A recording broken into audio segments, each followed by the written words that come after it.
সমস্ত প্রশংসা ওই আল্লাহ রাব্বুল আলামিনের, যিনি ছাড়া কোনো ইলাহ নেই, যিনি ছাড়া কোনো সহায় নেই। এবং দরুদ ও সালাম তার প্রিয় রাসূলের উপর, সারা জাহানের জন্য যিনি করুণা ও রহমত, যার আনুগত্যই হলো মুক্তির একমাত্র পথ।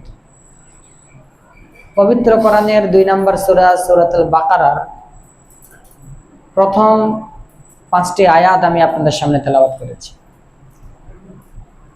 এই আয়াতে আল্লাহ রাব্বুল আলামিন মুমিন মুত্তাকিদের পরিচয় তুলে ধরেছেন। নাজাত প্রাপ্ত মানুষ কারা, এবং এরপরে আল্লাহ তাআলা মুনাফিকদের আলোচনা করেছেন, তারপরে শেষে আলোচনা করেছেন কাফেরদের। মুমিনদের আলোচনার পরে মুনাফিকদের আলোচনা কেন করলেন? কেননা কাফেররা যেই ইসলামের এবং মুসলমানের ক্ষতি করে এটা দেখা যায়, কিন্তু মুনাফিকরা ইসলামের এবং মুসলমানদের যে ক্ষতি করে এটা দেখা যায় না। এই জন্য তাদের ক্ষতিটা মারাত্মক। যেমন একটা বোতলে বিষ আছে, লেখা আছে বিষ। একটা বোতলে বিষ আছে, আবার লেখা আছে বিষ। আবার আরেকটা বোতলে আছে বিষ কিন্তু লেখা আছে মধু। মানুষ কোনটার দ্বারা বেশি ক্ষতিগ্রস্ত হবে? যেই বোতলের মধ্যে আছে বিষ কিন্তু লেখা আছে মধু, ওইটার দ্বারা মানুষ বেশি কি হবে? ক্ষতিগ্রস্ত হবে। এই জন্য মুনাফিকরা এরকম, তারা ভিতরে কুফরি, নেফাকি, যত কালিমা, নোংরামি এগুলো লুকাই রাখে, কিন্তু মুখে তারা ইসলাম জাহির করে।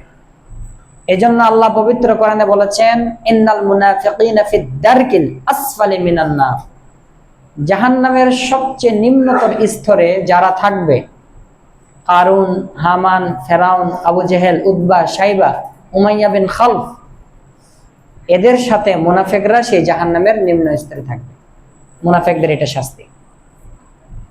আল্লাহ রাব্বুল আলামিন মুমিনদের আলোচনা করেছেন শুরুতেই। আল্লাহ বলেন, আলিফ লাম মিম।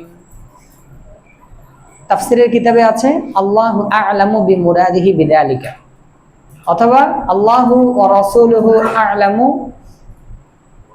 বিযালিকা।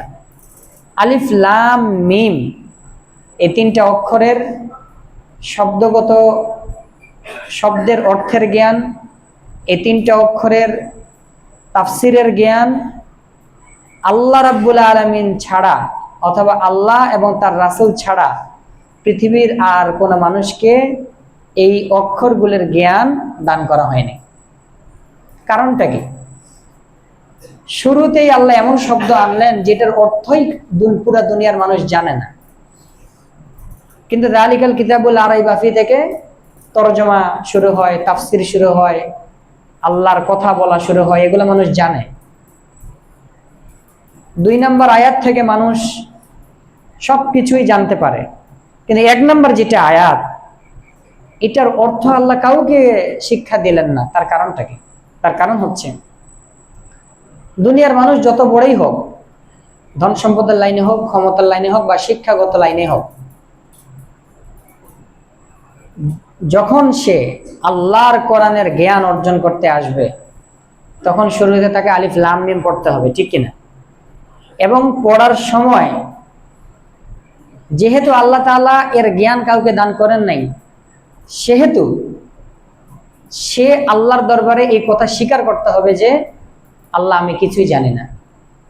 আল্লাহর সামনে নিজেকে ছোট করে উপস্থাপন করতে হবে, আল্লাহ, আমি জানি না, আপনি আমাকে জানার জ্ঞান দান করেন। সুবহানাল্লাহ।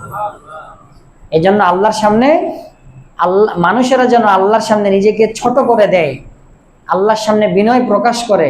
এই জন্য আল্লাহ তাআলা সূরা বাকারার শুরুতে এমন শব্দ আনলেন যার অর্থ কেউ জানে না। যেহেতু জানে না আর আমরাও জানি না, এই জন্য আমরা আল্লাহর কাছে অপারগতা প্রকাশ করব, আল্লাহ, আমি এগুলার জ্ঞান জানি না, আপনি আমাকে জ্ঞান দান করেন। এই জন্য 2 নম্বর আয়াত থেকে যখন মানুষ স্বীকার করবে, মেনে নিবে আমি ছোট, আমাকে দান করেন, তখন আল্লাহ তাআলা 2 নম্বর আয়াত থেকে তাকে জ্ঞান দিতে শুরু করবে। যালিকাল কিতাবু লা রাইবা ফীহ। সেই কোরআন এমন একটি কিতাব, সেই কোরআন বলছে। যালিকা মানে উহা, হাযা মানে ইহা। আর ইংরেজিতে যেমন আছে দিস ইজ দ্য বুক, ইহা একটি বই, দ্যাট ইজ এ বুক, উহা একটি বই। আল্লাহ এখানে দূরবর্তী শব্দ ব্যবহার করলেন, তার কারণ হলো দূরবর্তী শব্দ দ্বারা উদ্দেশ্য হলো যালিকাল কিতাব, ওই যে একটা কিতাব আছে লাউহে মাহফুজের মধ্যে, ওইটা হচ্ছে মূল কোরআন। আর আমরা যেগুলো পড়ি এগুলো তো ওই কোরআনের একটা ছায়া। কোরআনের কি ছায়া, কাগজের অক্ষর, এগুলা কাগজের মধ্যে লিপিবদ্ধ, কিন্তু মূল কোরআন কোথায় আল্লাহ রাখছেন? লাউহে মাহফুজের মধ্যে। এই জন্য আল্লাহ বলেন যালিকাল কিতাবু লা রাইবা ফীহ, সেই কোরআন কিতাব এমন এক জায়গায় অবস্থিত লাউহে মাহফুজে, সেই কোরআনের শুরু থেকে শেষ পর্যন্ত লা রাইবা ফীহ, তার কোনো কথাতে বিন্দু পরিমাণ সন্দেহ নেই। দুনিয়ার মানুষ যত বড়ই লেখক হোক, যত বড়ই জ্ঞানী হোক, কিতাব লেখার পরে সে লেখে, যদি আমার লেখা ভুল ত্রুটি থাকে তাহলে অবশ্যই আমাকে কি করবেন? জানাবেন, আমি সংশোধন হব। আল্লাহ রাব্বুল আলামিন এমন একজন সত্তা, তিনি নিজেই শুরুতেই বলে দিলেন আমার কিতাবে কি নেই? কোনো ভুল নাই।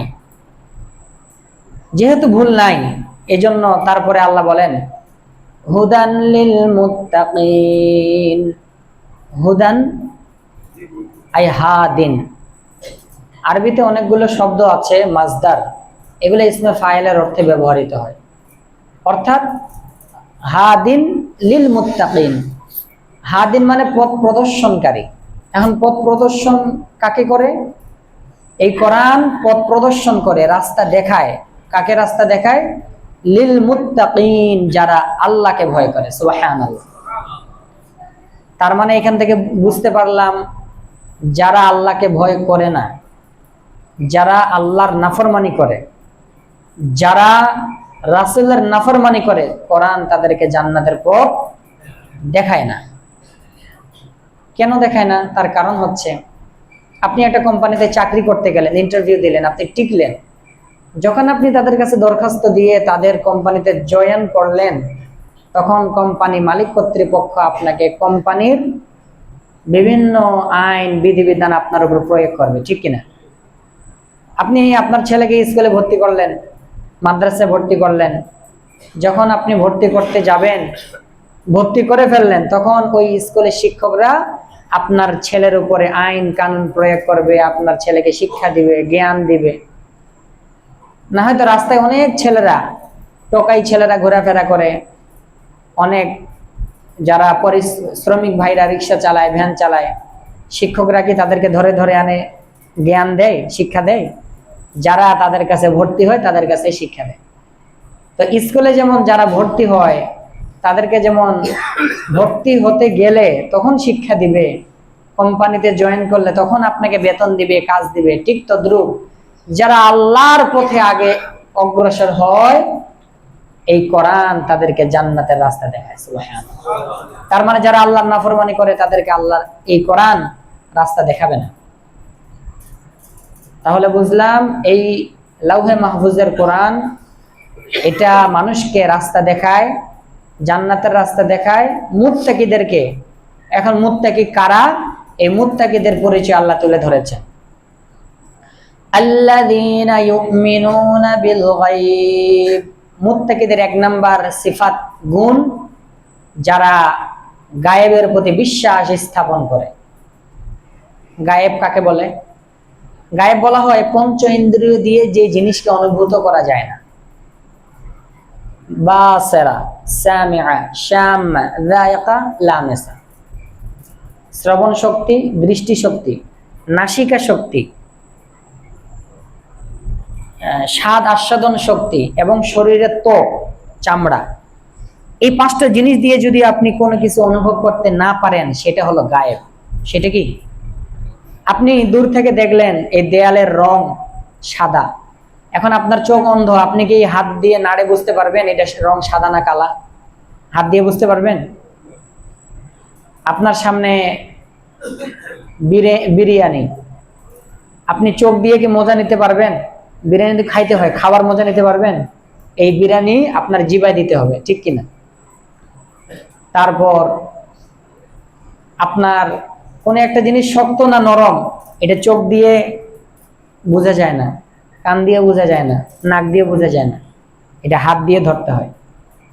প্রত্যেকটা জিনিসের আলাদা আলাদা গুণাবলী আছে, এক একজন এক এক কাজে নিয়ে যেত, এক একজন এক এক কাজে নিয়ে যেত। এখন যদি আমাদের এই বডির অঙ্গ প্রত্যঙ্গ গুলা তারা একে অপরের সঙ্গে ঝগড়া করে, আরে আমি তো দেখতে পাই, আমি দেখার কাজে ব্যস্ত, নাক কি করে?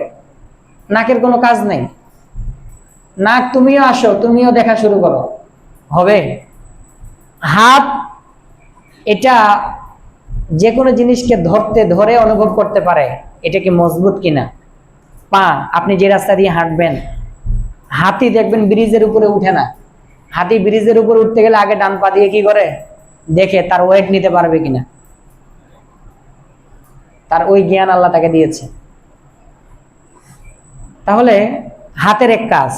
এখন হাত যদি বলে আরে চোখ কি করে, কান কি করে, সব কাজ তো আমি করি, আমি টাকা উপার্জন করি, আমি ড্রাইভারি করি, আমি রিক্সা চালাই, আমি লেখালেখি করি, চোখের কাজ কি, নাকের কাজ কি, কানের কাজ কি, এগুলো তো খামাখা পড়ে আছে। এখন হাত যদি এদের বিরুদ্ধে মামলা করে, এই মামলা কি কার্যকর হবে? ইসলামের সঠিক রাস্তার অনেকগুলো কাজ আছে। যেমন যারা তাবলীগ করে তারা কিন্তু হকের উপরে আছে। এখন তাদেরকে এখন যারা মাদ্রাসায় পড়ায় তারা হকের উপরে আছে, যারা ইসলামিক রাজনীতি করে তারা হকের উপরে আছে। এখন যারা সমাজসেবামূলক কাজ করে তারাও দ্বীনের কাজ করে আছে। এখন ইসলামের এই দলের মানুষরা যদি বলে আরে আমরাই তো সব করতেছি, ওরা কি করতেছে, তাহলে ওই দেহের অঙ্গ প্রত্যঙ্গের মতো ঝগড়া হয়ে যাবে, ঠিক কিনা? এই জন্য সবার কাজ আলাদা, আমরা সবাই সবাইকে সমর্থন করতে হবে। চোখ যখন ঘুমায় তখন দেখবেন কেউ কোনো শরীরের অঙ্গ প্রত্যঙ্গ কি ডিস্টার্ব করে, এভাবে আঙ্গুল কি ঘুতে মারে, ঘুমাচ্ছিস কেন? নাকের যে দুর্গন্ধ যত পাইছে এগুলা কি চোখের মধ্যে ঢালে? যখন চোখ ঘুমায় তখন সবাই নীরবতা পালন করে না, চোখ ঘুমাচ্ছে। চোখ যদি ঘুমাইতে না পারে তাহলে আমাদের কারো ড্রাইভার দেখেন না, চোখ যখন ঘুমায় ড্রাইভাররা, কোনো ড্রাইভার কিন্তু একটা পিঁপড়াও মারতে চায় না। ড্রাইভার যারা আসল ড্রাইভার, এখন তো অনেক পোলাপান ড্রাইভারি করে, এরা বুঝে না ডানে ঘুরে দিয়ে গেলে যে বামে ডানে তাকাইতে হয়, এটা হুট করে ঘুরে দেয়, হুট করে বামে ঘুরে দেয়, ডানে ঘুরে দেয়। আসলে যারা ড্রাইভার এরা কোনোদিন কাউকে একটা পিঁপড়াও মারতে চায় না। ড্রাইভারের যখন চোখ বন্ধ হয়ে যায় অনাকাঙ্ক্ষিত, দেখবেন বাস সব শেষ, গাড়ি মানুষ সব শেষ। তাহলে ওলামায়ে কেরাম হলেন চোখের মতো, তারা যখন কাজ করবে শরীরের সমস্ত অঙ্গ প্রত্যঙ্গ যেমন চোখের সাহায্যকারী, দিনের এই রক্ষণাবেক্ষণের দায়িত্ব আল্লাহ তাআলা মানুষকে দিয়েছে। আল্লাহ তো বলেছেন আমি কোরআনের হেফাজত করব, কিন্তু আল্লাহ তাআলা কোরআনে অন্য জায়গায় বলেছেন, নবীজি হাদিসে বলেছেন যারা এই 5 জিনিসের হেফাজত করবে তারা পুরো ইসলামকে হেফাজত করবে। যা হোক, কথা অনেক দূর চলে গেছে। আমি যে বিষয় নিয়ে আজকে আলোচনা করব, আল্লাযীনা ইউমিনুনা বিল গায়ব, যারা গায়েবের প্রতি ঈমান রাখে। তাহলে পঞ্চ ইন্দ্রিয় দিয়ে যা অনুভব করা যায় না, এই পঞ্চ ইন্দ্রিয় দিয়ে কি আপনি কবরের জীবনের অবস্থাকে অনুভব করতে পারবেন? চোখ দিয়ে, নাক দিয়ে, কান দিয়ে, হাত দিয়ে, জিহ্বা দিয়ে পারা যাবে না। পারা যাবে কি দিয়ে? কোরআনের ওহীর জ্ঞান দিয়ে আপনি কবরের বাস্তব জীবন দেখতে পারবেন, ঠিক কিনা? আখিরাতের জীবন আপনি দেখতে পাবেন, আখিরাতের মানচিত্র আপনি দেখতে পাবেন। সবকিছু আপনার পঞ্চেন্দ্রিয় দিয়ে আপনি কাজ নিতে পারবেন না। কোরআনের ওহী লাগবে, কোরআনের জ্ঞান লাগবে। এরপরে আল্লাহ বলেন মুত্তাকিদের 1 নম্বর গুণ যারা আখিরাতকে বিশ্বাস করে। 2 নম্বর গুণ ওয়া ইউকিমুনাস সালাত। আজকে এই কথার ব্যাখ্যা করব। যারা নামাজ কায়েম করে, এই কথার এক নাম্বার ব্যাখ্যা হলো নামাজ কায়েম করে অর্থাৎ নিজে তো নামাজ কায়েম করে নিজের ছেলে মেয়ে অধীনস্থ স্ত্রী সবাইকে নামাজ পড়তে কর্মচারীদেরকে বাধ্য করে। সরকার যে হবে, আল্লাহ বলেছেন যাকে আমি দেশের সরকার বানাবো, আল্লাযীনা ইম্মাক্কান্নাহুম ফিল আরদি, যাকে আমি পৃথিবীর রাজত্ব দান করব, তার কর্মসূচি হবে চারটা। আল্লাযীনা ইম্মাক্কান্নাহুম ফিল আকামুস সালাত ওয়া আতাউয যাকাত ওয়া আমারু বিল মা'রুফ ওয়া নাহাউ আনিল মুনকার। সরকারের কাজ হবে চারটা। এক নাম্বার কাজ হলো গোটা দেশের মুমিন মুসলমানদেরকে নামাজ পড়তে বাধ্য করবে। এই জন্য দেখবেন সৌদি আরবে যখন আজান হয়, কোনো দোকানদাররা দোকানে থাকতে পারেন। যারা সৌদি আরবে থাকছেন ওনারা বলতে পারেন আজান হয়ে গেছে, বাস পুরা গোটা শহরের মানুষ নামাজের দিকে যাবে। দুই নাম্বার কাজ, সরকারের ধনীদের থেকে যাকাত নিয়ে গরিবদেরকে দিবে। কেন দিবে? আল্লাহ যাকাতের বিধান কেন দিলেন? এই কারণে দিলেন যাতে করে দরিদ্রতা না থাকে। কি না থাকে? আলী রাদিয়াল্লাহু তাআলা বলেছেন দারিদ্রতা এটা যদি একটা মানুষ হইতো, ওই মানুষকে আমি জবাই করে দিতাম আর দারিদ্রতা চিরতরে মুছে যেত। হাদিসে আছে, আসা কাদাল ফাকরু আন ইয়াকুনা কুফরান, দারিদ্রতা কুফরের দিকে নিয়ে যায় মানুষকে। এজন্য আল্লাহ আপনাকে শক্তি দিয়েছেন, হাত, সোনার দুইটা হাত দিয়েছেন, পা দিয়েছেন, মেধা দিয়েছেন। ঘরে বসে থাকবেন না, বাইরে গিয়ে রাস্তায় গিয়ে মানুষের ধাক্কা খান, গালি খান, ধোকা খান, তাও বাড়িতে ফিরে বসে থাকিয়েন না। যেখানে ধোকা খাবেন ওইখানে আপনি শিখবেন, হালাল টাকা উপার্জন করেন। হালাল টাকা উপার্জন করতে পারলে দেখবেন বেশি ধর্মের কাজ করে কারা? ধনীরা। যারা গার্মেন্টসে কাজ করে এরা কি নিয়মিত নামাজ পড়তে পারে? যারা ওই কাঠ মিস্ত্রির কারখানাতে কাজ করে এরা কি নামাজ পড়তে পারে? যারা লোহার, পারে না। কেন পারে না? দরিদ্রতা। এখন যার কাছে টাকা আছে, প্রতি মাসে বাসা ভাড়া পাচ্ছে 1 লাখ, 2 লাখ, 3 লাখ, আর আরেকটা মানুষ রিক্সা চালায়, তার প্রতিদিন কামাই হচ্ছে 600 থেকে 700 টাকা। দিনের কামাই দিনে শেষ। তাহলে এই ধনী মানুষটা যে প্রতি মাসে 1-2 লাখ টাকা কামায়, সে যেভাবে নামাজ পড়বে, যে চিন্তা একাগ্রতা নিয়ে আল্লাহকে স্মরণ করে আল্লাহর ধ্যানে যেভাবে নামাজ পড়বে, একটা রিক্সা চালক গরিব মানুষ যে দরিদ্র, সে কি ওই ধ্যান খেলে নামাজ পড়তে পারবে? নবী করিম সাল্লাল্লাহু আলাইহি সাল্লাম কি করতেন? এক লোক ভিক্ষা করছে, তাকে বললেন তোমার কাছে কি আছে? আমার কাছে একটা আংটি আছে, আংটি বের করো। আংটি বের করছে, সাহাবায়ে কেরাম থেকে টাকা তুলছে, টাকা তুলে বাজারে গিয়ে আমাদের নবীজি তাকে কুড়াল কিনে দিছে। তাকে বলছে তুমি তোমার দরিদ্রতা দূর করার জন্য জঙ্গল থেকে কাঠ কাটবে, শহরে এসে বিক্রি করবে, তাও দরিদ্র থাকা যাবে না। ঘরে বসে থাকবেন না, অলস হয়ে থাকবেন না, কর্মঠ উদ্যমী হয়ে আপনাকে চলতে হবে। এখন যদি অনেকে মনে করতে পারে কাউরান বাজারে তো অনেক মাছ, ওইখানে গেলে কি আমার মাছ বিক্রি হবে? না, ওইখানেই মাছ বিক্রি হবে, আপনি এইদিকে মাছ বিক্রি করতে পারবেন না, ঠিক কিনা? তো অনেক কম্পিটিশন হালাল উপার্জনের ক্ষেত্রে, ব্যবসা বাণিজ্য, এই ঝামেলাতে আমি যাব না, তাহলে আপনার টাকা কামাই করতে পারবেন না। ওই জ্যামের ভিতরে আপনাকে যাইতে হবে, ব্যবসা করতে হবে, মানুষের সাথে মিলেমিশে চলতে হবে। তা যারা সরকার হবে তাদের কাজ দুইটা, নামাজ কায়েম করাবে, যাকাত আদায় করাবে, ভালো কাজের আদেশ করবে, খারাপ কাজে নিষেধ করবে। ইয়কিমুনাস সালাত এক ব্যাখ্যা। 2 নম্বর ব্যাখ্যা হলো নামাজ কায়েম করা। কায়েম করা মানে নামাজের যতগুলা ফরজ আছে, নামাজের ফরজ কয়টা? 13টা। কয়টা? 13টা। নামাজ শুরু করার আগে 7 ফরজ, আর নামাজ শুরু করার পর থেকে সালাম ফেরানো পর্যন্ত 6 ফরজ। 7 আর 6 কত? 13। নামাজের ওয়াজিব কয়টা? 14টা। কয়টা? 14টা। নামাজের সুন্নাত কয়টা? আমরা নুরুল ইজার মধ্যে পড়ছি 51টা সুন্নাত। লিস সালাতি আহাদু ওয়া খামসুনা সুন্নাতান, নামাজের 51টা সুন্নাত। কয়টা সুন্নাত আছে? তাহলে নামাজের সমস্ত ফরজ সমস্ত ওয়াজিব, সমস্ত সুন্নতের প্রতি লক্ষ্য রেখে যে নামাজ পড়বে সে নামাজ কায়েম করলো, আর যে নামাজ কায়েম করলো আল্লাহ রাব্বুল আলামিন নবীদের সাথে তাকে জান্নাতে রাখবেন। এখন নামাজের ফরজ কয়টা? আমি তো এই যাবত কুরবানির পর থেকে এই পর্যন্ত বিভিন্ন বিষয় নিয়ে আলোচনা করছি, তবে আমাদের মৌলিক কিছু বিষয় আলোচনা থাকা দরকার। নামাজের সুন্নত কয়টা, ওয়াজিব কয়টা, ফরজ কয়টা? আজকে আমি আলোচনা করব নামাজের ফরজ কয়টা, এগুলো আমাদের জানা দরকার। নামাজের ওয়াজিব কয়টা? ফরজ ভেঙে গেলে নামাজ থাকে না, কিন্তু ওয়াজিব যদি ছুটে যায় তাহলে নামাজ থাকে, কিন্তু সওয়াজ সিজদা ওয়াজিব হয়। সওয়াজ সিজদা কি হয়? দেখবেন ইমাম সাহেবের অনেক সময় ভুল হয়, কখনো সওয়াজ সিজদা দেয় আবার কখনো সওয়াজ সিজদা দেয় না। কেন দেয় না? শারহে ওয়াকায়া এক কিতাব আছে, ওই কিতাবের মধ্যে আছে সওয়াজ সিজদা ওয়াজিব হয় মৌলিক 5 কারণে।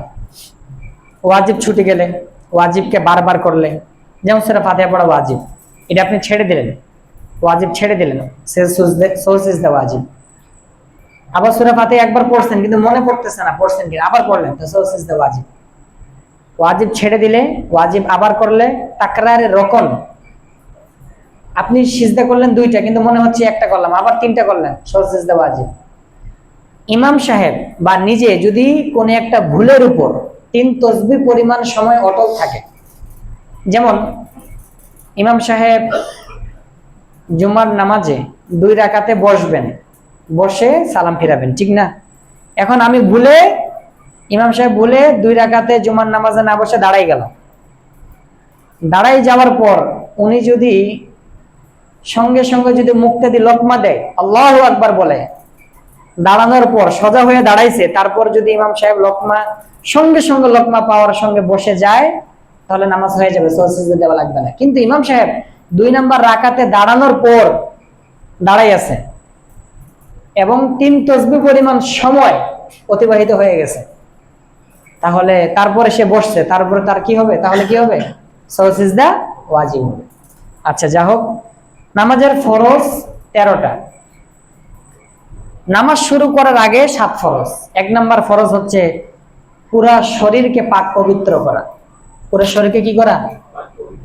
আমরা মনে করি, আমরা অনেকে বলি, কিন্তু যারা সুদের ব্যবসা করে, ঘুষের ব্যবসা করে, উকিল, সবাই বলে আমি তো হালাল উপার্জন করি। ও বলতেছে হালাল উপার্জন করে, কিন্তু কোনোদিন কোনো আলেমকে জিজ্ঞাসা করে নাই যে আমার টাকা ইনকামের সোর্স হচ্ছে এইভাবে আমি কামাই। এক উকিল আমাকে বলছে আমি তো হালাল ভাবে কামাই, আর আমার সামনে সে একটা নন মুসলিমকে বিয়ে দিয়েছে, 5 লাখ টাকা মহারণা করছে, লাখে 10,000 টাকা, 50,000 টাকা নিছে। এই 50,000 টাকা এটা কি হালাল হয়েছে না হারাম হয়েছে? এখন ওই উকিল আমাকে বলতেছে আমি হালাল কামাই। আমি বললাম যে আমি তো আর কিছু বলতে পারি না, কারণ সব জায়গায় কথা বলা যায় না। তারপর এই জন্য আমরা বলি আমরা হালাল কামাই। আমরা অনেকে বলি আমি পাক পবিত্র থাকি, কিন্তু পাক পবিত্র কিভাবে হতে হয়? যেই বালেক ছেলে, বালেক ছেলে কাকে বলে? জীবনে যার প্রথম স্বপ্নদোষ হয়েছে সেই ছেলেটা কি বালেক। এই বালেক ছেলে যখন প্রস্রাব করে, প্রস্রাবের পর কেউ যদি সঙ্গে সঙ্গে পানি ব্যবহার করে, বলেন সে কি নাপাক থাকে না পাক হয়ে যায়?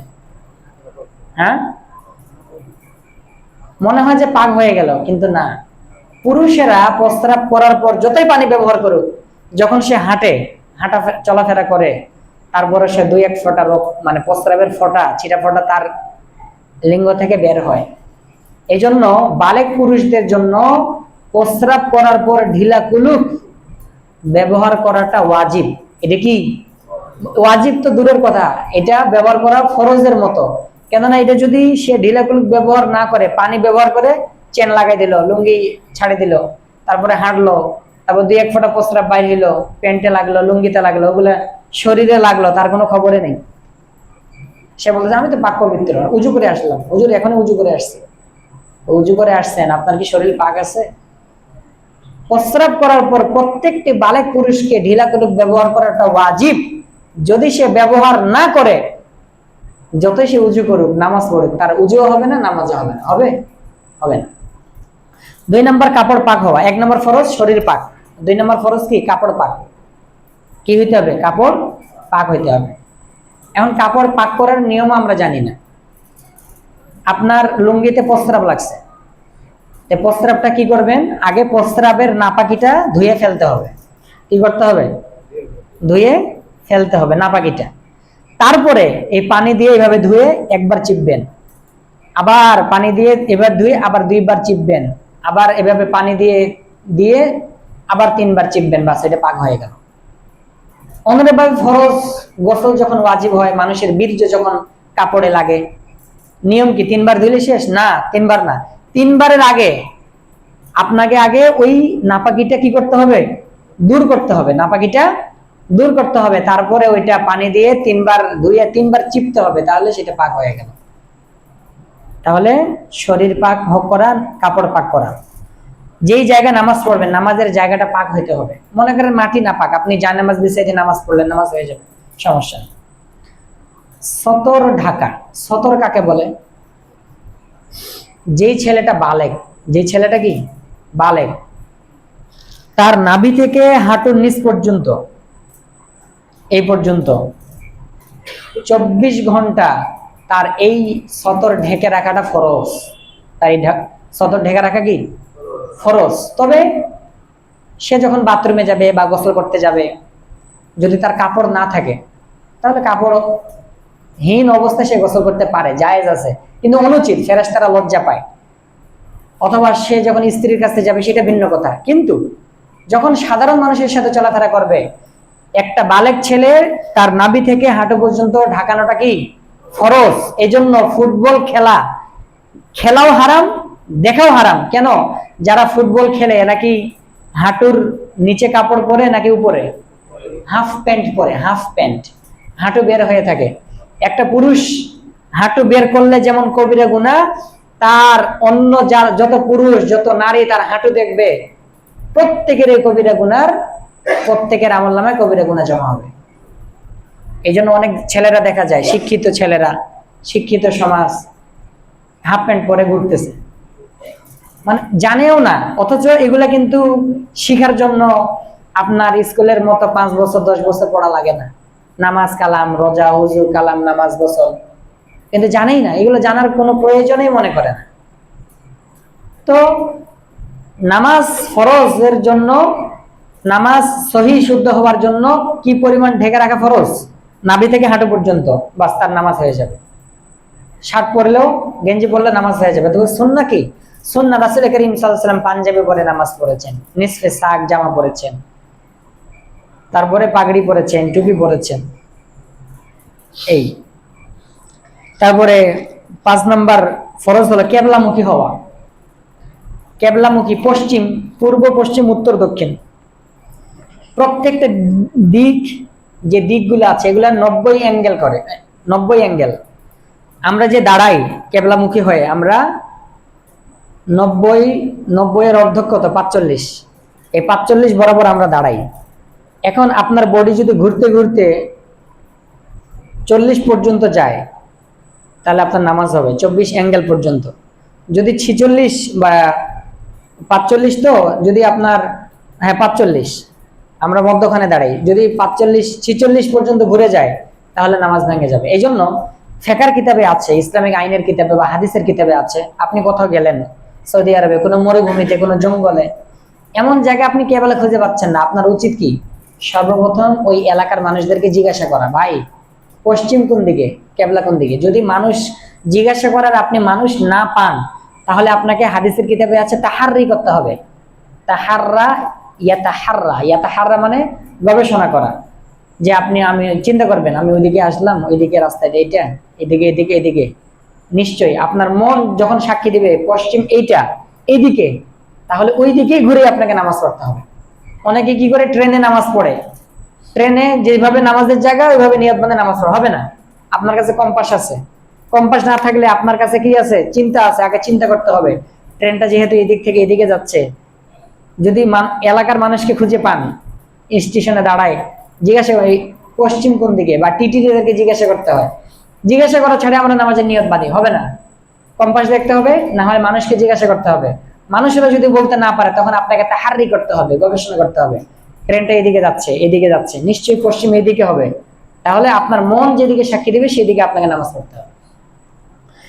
এরপরে ওয়াক্ত মতো নামাজ পড়া, ইন্নাস সালাতা কানাত আলাল মুমিনিনা কিতাবাম মাওকুতা, মুমিনদের উপরে ওয়াক্ত মতো নামাজ পড়াটা ফরজ। অনেকে কি করে, রাত 12টা 1টা পর্যন্ত লেখাপড়া করে বা অন্য কোনো কাজ করে বা চাকরি বাকরির ব্যস্ততা থাকে, ফজরের নামাজ জামাতে পড়ে না।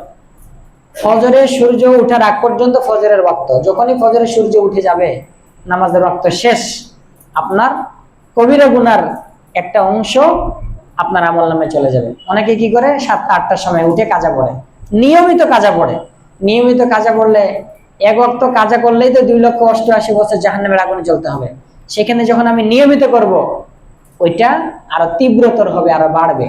এজন্য মুমিনদের নামাজের আগের ফরজ হলো সময়ের প্রতি লক্ষ্য রেখে সময়ের ভিতরে নামাজ পড়া। 7 নাম্বার নামাজের নিয়ত করা। আমরা নিয়ত করি কি, গ্রামগঞ্জে মানুষেরা বলে নামাইতু আন উসাল্লি লিল্লাহি তাআলা সালাতা রাকাআতাল জুমআতি মুতাওয়াজ্জিহান ইলা জিহাতিল কাবাতিশ শরীফাত, আল্লাহু আকবার। এটা নিয়তের একটা অংশ, আসল নিয়ত কিন্তু এটা না। আরবি ডিকশনারি যেগুলো আছে, আরবি টু বাংলা, আরবি টু আরবি, দেখবেন আন-নিয়্যাতু আল কসদু, মনে মনে ইচ্ছা করাটাই হলো নিয়ত।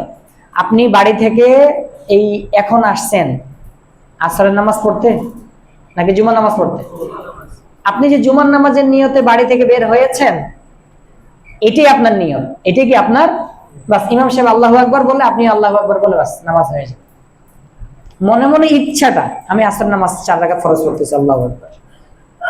দেখবেন আলেম ওলামা কখনো আরবি নিয়ত করতে বলে না, কেননা আরবি নিয়ত আর আরবি গ্রামার অনুযায়ী যদি জবরজের পেশের উল্টাপাল্টা হয়ে যায়, অর্থ চেঞ্জ হয়ে যায়। এই জন্য আলেম ওলামা কখনো সাধারণ মানুষ এইগুলো, সাধারণ পাবলিক যে জিনিসে যত বেশি জোর দেয়, তাকিদ দিয়ে আলেম ওলামা এটা জোর দেয় না। আমরা এগুলোতে গুরুত্ব দেই না। মনে মনে ইচ্ছে করলেন আমি জুমার 2 রাকাত ফরজ নামাজ পড়তেছি, আল্লাহু আকবার, বাস হয়ে গেল। তাহলে নামাজ শুরু করার আগে 7 ফরজ, নামাজের ভিতরে 6 ফরজ। 1 নাম্বার তাকবীরে তাহরিমা, শুরুতে যে আমরা তাকবীরে তাহরিমা আল্লাহু আকবার এটা বলে যে আমরা কি করি, নিয়ত বাঁধি, এটা হচ্ছে ফরজ। এটা বলার কারণ কি? কারণ হচ্ছে আমরা অনেক সময় দেখতে পাই যে ইমাম সাহেব রুকুতে চলে গেছেন। ইমাম সাহেব কোথায় গেছেন? রুকুতে। তো অনেকে কি করে আল্লাহু আকবার রুকুতে চলে যায়, হবে না। তাকবীরে তাহরিমা বলা ফরজ, আল্লাহু আকবার এটা বলে 1 সেকেন্ড দাঁড়িয়ে থাকতে হবে, তারপরে আপনাকে কোথায় যেতে হবে? রুকুতে যাওয়ার সময় যে আল্লাহু আকবার ওইটা আবার সুন্নাত, এটা ফরজ না। প্রথম তাকবীরটা ফরজ আল্লাহু আকবার, এরপরে 1 সেকেন্ড দাঁড়িয়ে থাকতে হবে, তারপর ইমাম সাহেবের সাথে রুকুতে যাইতে হবে। আর রুকুতে যাওয়ার সময় যদি আল্লাহু আকবার নাও বলেন সমস্যা নেই। এরপরে তাকবীরে তাহরিমা বলা ফরজ, দাঁড়িয়ে নামাজ পড়া ফরজ। যার দাঁড়ায় নামাজ পড়ার শক্তি আছে, সামর্থ্য আছে, সে যদি বসে ফরজ নামাজ পড়ে তার নামাজ আদায় হবে না। তার নামাজ কি আদায় হবে না? এখন প্রশ্ন আসে, অনেকে অসুস্থ আছে, অসুস্থ যদি থাকে তাহলে সে মাটিতে বসে নামাজ পড়বে, কোথায় বসে নামাজ পড়বে? কোন ব্যক্তি মুরব্বী মানুষ মাথায় এভাবে চক্কর মারতেছে, তখন সে কি করবে? মাটিতে বসে নামাজ পড়বে। এখন মাটিতে বসে সে যদি নামাজ পড়তে না পারে, অনেক সময় হাঁটু অনেক কিছু সমস্যা থাকতে পারে, সারা জীবন নামাজ পড়ে নেই, শেষ বয়সে আসে নামাজ শুরু করছে। এখন শেষ বয়সে এসে বাচ্চার মতো এইভাবে হাঁটু ভেঙে বসে থাকা 3 মিনিট 4 মিনিট এটা বসে থাকতে পারে না অনেকে। যদি হাঁটু ভেঙে এইভাবে বসে থাকতে না পারে, তাহলে দিনদার কোন ডাক্তার যদি তাকে বলে আপনি চেয়ারে পড়বেন, তখন সে চেয়ারে পড়তে পারবে। বুঝতে পারছেন? আপনি দাঁড়িয়ে পড়তে পারলেন না, শুরুতে চেয়ার নিয়ে নিলেন, হবে না, নামাজ হবে না। দাঁড়িয়ে পড়তে পারতেছেন না, বসে পড়তে হবে। বসে পড়তে পারতেছেন না, তখন ডাক্তারের পরামর্শ নিতে হবে। ডাক্তার যদি আপনাকে বলে যে আপনি চেয়ারে বসে পড়বেন, দিনদার ডাক্তার, তাহলে আপনার এই চেয়ারে জায়েজ, নামাজ জায়েজ আছে, না হলে নামাজ হবে না। তাহলে তাকবীরে তাহরিমা পড়া ফরজ, দাঁড়িয়ে নামাজ পড়া ফরজ। এরপরে কেরাত পড়া ফরজ। কেরাত কাকে বলে? সূরা ফাতিহা না, কিন্তু সূরা ফাতিহার পরে 3 আয়াত সমপরিমাণ কোন আয়াত তেলাওয়াত করা, ইন্না আতাইনাকাল কাউসার ফাসাল্লি লিরাব্বিকা ওয়ানহার ইন্না শানিয়াকা হুয়াল আবতার। বাস এটাই হচ্ছে কেরাত, এটা পড়া ফরজ। এই পরিমাণ যদি আপনি ইন্না আতাইনাকাল কাউসার ফাসাল্লি লিরাব্বিকা ওয়ানহার বলে রুকুতে যান, আপনার নামাজই হবে না, ফরজ তরক। তাহলে 3 আয়াত পরিমাণ পর্যন্ত কেরাত পড়া। তারপরে 4 নাম্বার রুকু করা। 4 নাম্বার কি? রুকু করা। রুকু করা ফরজ, আবার রুকুতে দেরি করা ওয়াজিব। ওয়াজিবের আলোচনার সময় তখন বলবো। রুকু করা ফরজ। রুকু করা ফরজ কেন? এই কথাটা বলার কারণ হচ্ছে লামাযহাবী বা আহলে হাদিস যারা 8 রাকাত নামাজ পড়ে, যারা কোনো মাযহাবেই মানে না, কোনো মাযহাবকে অনুসরণ করে না, তারা বলে সূরা ফাতিহা কেরাত না পড়লে নামাজই হবে না। কিন্তু নবী করিম সাল্লাল্লাহু আলাইহি ওয়াসাল্লাম হাদিসে বলেছেন, যে ব্যক্তি রুকু পাইলো, কি পাইলো? রুকু পাইলো, তার কেরাত পড়া লাগবে না। তো নবী বলতেছে তার কেরাত পড়া লাগবে না, কেরাত না পড়লেও যদি সে রুকুতে ইমাম সাহেবকে পায় তার নামাজ হয়ে যাবে। এরা বলে যে কেরাত পড়তে হবে, এটা পড়াটা ওয়াজিব বা ফরজ, ওরা ফরজ বলে। তো তারা আসলে আমাদের সাধারণ মুসলমান যে সমস্ত বাইরে শিক্ষিত, কলেজ ইউনিভার্সিটি, এদেরকে খুব বিভ্রান্ত করে। একটা নিয়মে আমাদের দেশের মানুষ, বৃহত্তম একটা গোষ্ঠী এক নিয়মে চলে। এখানে যদি আপনি আরেকটা নিয়মের কথা বলে, তখন মানুষ বলবে এই ইসলামের মধ্যে এত ফেকড়া, আমার আর ভালোই লাগে না, এই কথা সে বলবে। এজন্য রুকু করা ফরজ। কেউ যদি, অনেককে আমি দেখছি, কেউ ইমাম সাহেব যখন রুকুতে যায় তখন আপনার কাজ হইলো কি, 1 নাম্বার ফরজ আল্লাহু আকবার বলা, তবে 1 সেকেন্ড পরিমাণ দাঁড়িয়ে থাকা, তারপরে রুকুতে যাওয়া। ইমাম সাহেব রুকুতে আছেন, আপনিও রুকুতে গেলেন, আপনি রুকুতে গিয়ে যদি ইমাম সাহেবের সাথে সুবহানা রাব্বিয়াল আযীম একবার পড়তে পারেন, কয়বার? একবার। ইমাম সাহেবের সাথে একবার পড়তে যদি পারেন, তাহলে আপনি ওই রাকাতটা পেয়েছেন। আপনি ওই রাকাতটা কি পেয়েছেন, ওইটা আর কি করতে হবে না, দোহরাইতে হবে না। আমি নাম বলবো না। আমার কাছে অনেকে বলছে যে ইমাম সাহেব রুকুতে গেছেন, পিছন থেকে আসে দাঁড়াইছে, সে আল্লাহু আকবার বলতে ইমাম সাহেব দাঁড়াই গেছে, ইমাম সাহেব সিজদা চলে গেছে, তখন সে কি করে? আল্লাহু আকবার, তারপর রুকুতে যায়, রুকু থেকে দাঁড়ায়, তারপরে সে সিজদা যায়। তার মানে সে মনে মনে মন কলা খেয়ে ধরে নিয়েছে যে আমি এই রাকাতটা পাইছি। এই রাকাতটা কি সে পাবে? রুকু পাইলে সে, মানে ইমাম সাহেবের সাথে সুবহানা রাব্বিয়াল আযীম একবার বলতে পারলে সে রুকু পাবে, ওই রাকাতটা পাবে। আর যদি ইমাম সাহেবের সাথে একবার সুবহানা রাব্বিয়াল আযীম বলতে না পারে, সুবহানা আপনি বলতে ইমাম সাহেব সামি আল্লাহ বলে ফেলছে, সুবহানা রাব্বিয়াল আপনি বলতে ইমাম সাহেব সামি আল্লাহ বলে ফেলছে, তার মানে তাহলেও আপনি ওই রাকাতটা পান নাই। ওই রাকাতটা আপনাকে ইমাম সাহেব যখন সালাম ফিরাবেন, তখন ওই রাকাতটা আপনাকে আবার কি করতে হবে? দোহরাইতে হবে, পড়তে হবে। তো অনেকে কি করে, মনে মনে মন কলা খায়, না আমি তো পড়তেছি, তো তাও শুকরিয়া। এখন যদি আমি বেশি ধরাধরি করি, যা নামাজে পড়বো না, এই কথা বলে দিবে। তো এটাও বলবো না, আর সহি জিনিসটা আপনাদেরকে জানা দেওয়া আমার দায়িত্ব। রুকু করা, তারপরে সিজদা করা। 2 সিজদা করাটা ফরজ। কেউ যদি 1 সিজদা করে, নামাজ হবে না। ভুলে 1 সিজদা করলো, ইমাম সাহেব ভুলে 1 সিজদা করলো, আপনাদেরকে লকমা দিতে হবে, আল্লাহু আকবার বলতে হবে, তাহলে ইমাম সাহেবের মনে পড়বে। আখেরি বৈঠক, শেষ বৈঠক করাটা ফরজ। এখন শেষ বৈঠকে আত্তাহিয়াতু পড়া ওয়াজিব, কিন্তু শেষ বৈঠকটা ফরজ। এই হলো নামাজের বাহিরে 7 ফরজ এবং ভিতরে 6 ফরজ। ভিতরে 6 ফরজ কি কি? তাকবীরে তাহরিমা বলা, দাঁড়িয়ে নামাজ পড়া, কেরাত পড়া, রুকু করা, 2 সিজদা করা, শেষ বৈঠক করা। সময় শেষের দিকে, আর 3-4 মিনিট আছে। সূরা ফাতিহা, এরপরে নামাজের ওয়াজিব 14টা। নামাজের ওয়াজিব কয়টা? 14টা। ইনশাআল্লাহ আগামী জুমায় ইনশাআল্লাহ আলোচনা করব। তো এই যে নামাজের ফরজ, মনে রাখবো। আমার এই ওয়াজগুলা যদি আপনার মনে না থাকে, আমার এই চ্যানেল সাবস্ক্রাইব করলে আপনার এই ওয়াজগুলো আবার দেখতে পারবেন, শুনতে পারবেন, মনে থাকবে ইনশাআল্লাহ। কেননা অনেকে বই পড়তে পারে না, বই পড়তে মন চায় না, কিন্তু শুনতে মন চায়। আপনার ওয়াজগুলো শুনবেন, আপনি এটা আপনার মাথায় ঢুকে যাবে। তো নামাজের ক্ষেত্রে ফরজের আজকে আলোচনা করলাম, আগামী জুমায় ওয়াজিব কয়টা এগুলো আলোচনা করব, কি কি কারণে সওয়াজ সিজদা ওয়াজিব হয়। তারপরে আলোচনা করব নামাজ ভঙ্গের কারণ কয়টা, এগুলো নিয়ে আলোচনা করবো ইনশাআল্লাহ। তাহলে আল্লাহ রাব্বুল আলামিন আমাদেরকে যে এই নামাজের বিধান দিলেন, এই নামাজের বিধান দিয়ে আমাদের প্রতি অনুগ্রহ করেছেন। যে ব্যক্তি দুনিয়ার জীবনে নামাজ কায়েম করবে, সঠিকভাবে আদায় করবে, রাসূল করিম সাল্লাল্লাহু আলাইহি সাল্লাম বলেছেন, ইন্নাল মাইয়িতা, মুমিন মুসলমান যখন ইযা উযিআ ফি কবরিহি, যখন তাকে কবরে রাখা হয়, ইন্নাহু ইয়াসমাউ খাফতা নিআলিহিম, মানুষ যখন কবর দিয়ে চলে যায় তখন কবরের যে মাইয়াত, সে কিন্তু মানুষের পায়ের স্যান্ডেলের আওয়াজ শুনতে পায়। তার আত্মাটাকে আল্লাহ তাআলা তার দেহের মধ্যে ফিরিয়ে দেয়। হিনা ইউয়াল্লুনা আনহু ফাইযা কানা মুমিনান, কবরে যে ব্যক্তিকে কবর দেওয়া হলো সে যদি ঈমানদার হয়, তখন কানাতিস সালাতু ইনদা রাসিহি, তার জীবনের সমস্ত নামাজ তার মাথার সামনে মানুষের রূপ নিয়ে দাঁড়ায় থাকে। সুবহানাল্লাহ। ওয়া কানা সিয়ামু আন ইয়ামিনিহি, সে তার জীবনে যতগুলা রোজা রেখেছে সমস্ত রোজা মানুষের আকৃতিতে তার ডান পাশে দাঁড়ায় থাকে। সুবহানাল্লাহ। ওয়া কানাতিজ যাকাতু আন শিমালিহি, সে তার জীবনে যতগুলা দান দক্ষিণা যাকাত দিয়েছে সমস্ত যাকাতের আমলগুলা মানব রূপে তার বাম পাশে দাঁড়ায় থাকে। ওয়া কানা ফিআলুল খায়রাত মিনাস সাদাকা ওয়াস সিলা ওয়াল মা'রুফ ওয়াল ইহসান ইলান নাস, দান খয়রাত, সদকা, আত্মীয়তার সাথে সম্পর্ক বজায় রাখা, ভালো কাজের করা, মানুষের কল্যাণমূলক কাজ করা, সমস্ত নফল ইবাদতগুলো তার পায়ের দিকে দাঁড়িয়ে থাকে।